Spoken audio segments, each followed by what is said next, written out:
Let's start our weekend off with some creativity. I'm Molly Phillip, and this is Studio Saturdays. And for today's craft, we'll be making color structures inspired by Imi Knoebel. For this project, you'll need the following materials: a half sheet of watercolor paper, a foam tray, 8 popsicle sticks, a pencil, a flathead paintbrush, a bowl of water, 3 different paint colors and a white paint tube, glue, and a sheet of paper towel.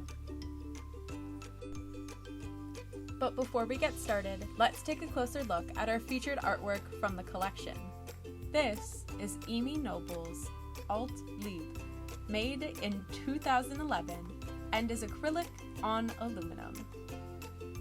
Imi Knoebel is a German artist who uses painting, color, and geometrical objects to study how colors can create, define, and become shapes or three-dimensional structures. Knoebel draws inspiration from minimalism, an art movement from the 1950s, 60s, and 70s that focused on breaking art down to its basic elements and exploring how these elements can be put back together in new ways. The movement extended beyond art to literature, music, film, and architecture. Knoebel's work expands on this connection to architecture by investigating the effect different colors have on the viewer's understanding of his structure's space, weight, and volume, or the amount of space something takes up. Knoebel uses color theory to help him choose which colors will create the most visual interest, or which colors will keep the viewer's eyes moving around the work. Color theory is the study of how people see and understand color, how different colors mix together, and what colors look best together. If you've ever used a color wheel, you've used color theory. Color theory also helps us to know which colors stand out to our eyes and which colors fade into the background. Using color theory, Knoebel is able to play with his placement of contrasting or similar colors in his structures to control how the viewer makes sense of what they see. For today's craft, we'll be making our own Imi Knoebel inspired structures and practicing how to mix and place different colors to create visual interest. I'll be using my own structure to practice tonality using blue as my main color.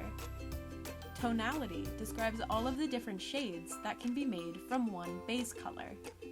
Feel free to paint and stack your popsicle sticks however you'd like, but be sure to take time to think about how your structure will look before you start. Here's some questions to think about while you work. What color did you use as your base, and why? And did mixing all of these colors change how you thought about painting?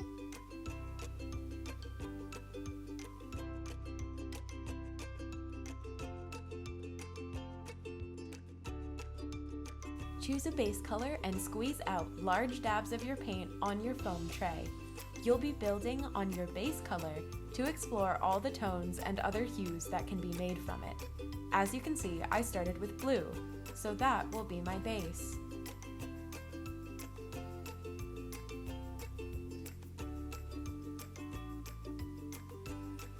Think about your base color.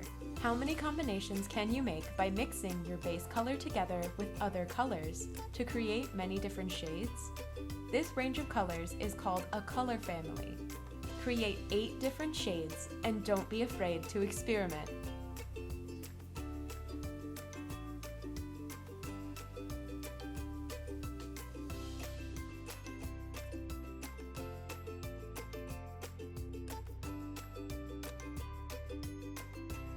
If you're using acrylic paint, remember that it dries quickly, so mix large amounts, larger than what you see me mixing here, so that you don't have to remix your paints.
Take your sheet of watercolor paper and arrange 4 popsicle sticks on top of it in the shape of a square.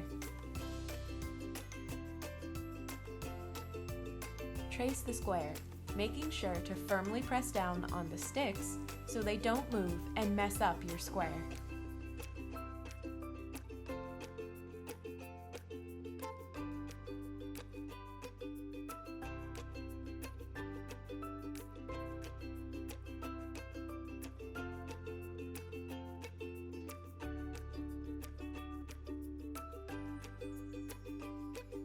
Paint each popsicle stick a different color. Make sure to cover the entire front and each side, but leave the back unpainted.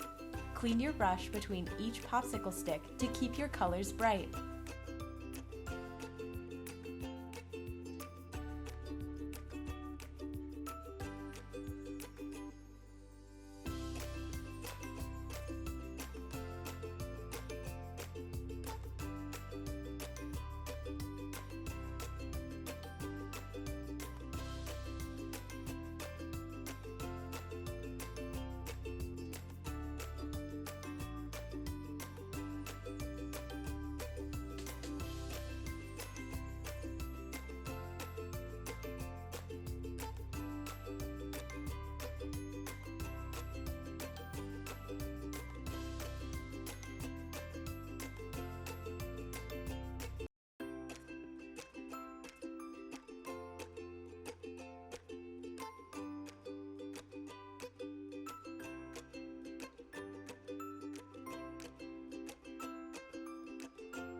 If two of your colors look too similar, remix them with a different ratio of base colors to get a new shade.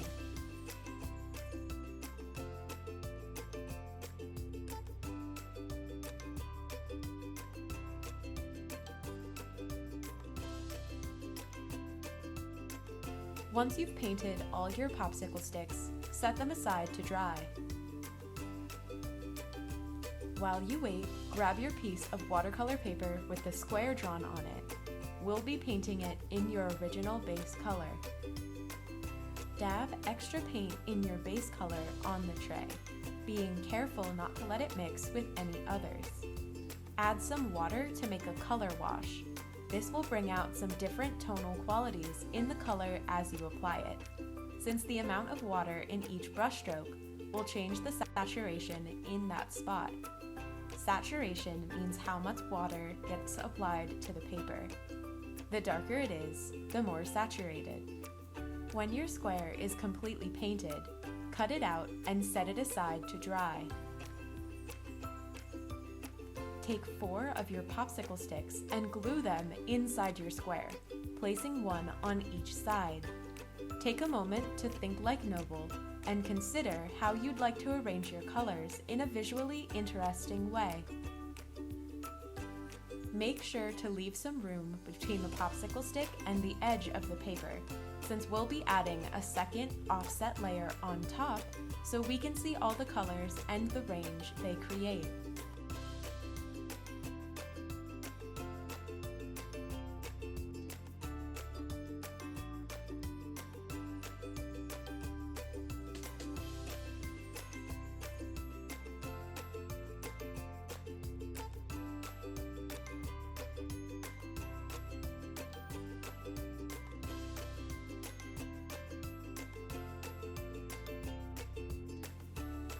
Once you've glued the bottom layer, glue the remaining popsicle sticks on top, aligning them with the edge of the paper so that they only cover half of the layer below. Use lots of glue to make sure they hold.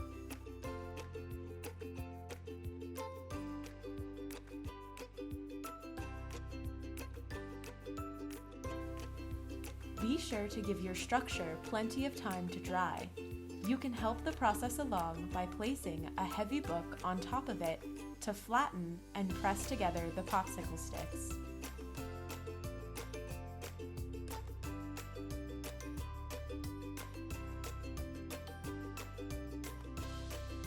Thank you so much for joining me today while we made color structures inspired by Imi Knoebel. And we'll be taking a short break throughout January, but we'll be back in February with some all-new crafts. So be sure to have happy holidays and a safe winter. And have a great weekend. We'll see you soon.